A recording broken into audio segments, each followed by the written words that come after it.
July నాటికి mid Maner పూర్తి చేస్తాం. అధికారులతో హరీష్, కేటీఆర్ సమీక్ష.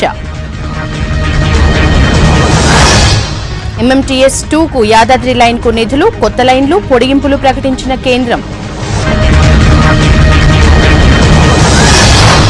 కాంట్రాక్ట్ లెక్చరర్ల గాంధీ భవన్ ముట్టడి, కాంగ్రెస్ వైఖరి చెప్పాలని డిమాండ్.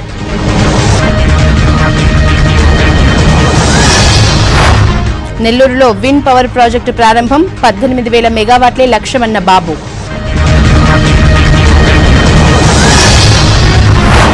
పంజాబ్, గోవాల్లో రేపే ఎన్నికలు, గెలుపుపై ధీమాగా అన్ని పార్టీలు.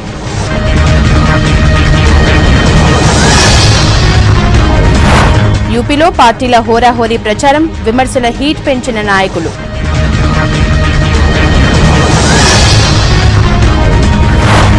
చెన్నైలో కొనసాగుతున్న ఆయిల్ క్లీనింగ్ 2 రోజులు పూర్తవుతుందన్న కేంద్ర మంత్రి.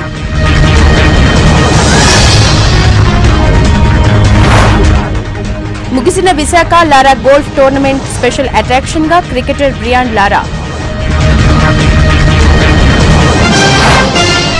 తిరుమలలో వైభవంగా రథ సప్తమి, ఒకే రోజు 7 వాహనాలపై శ్రీవారు.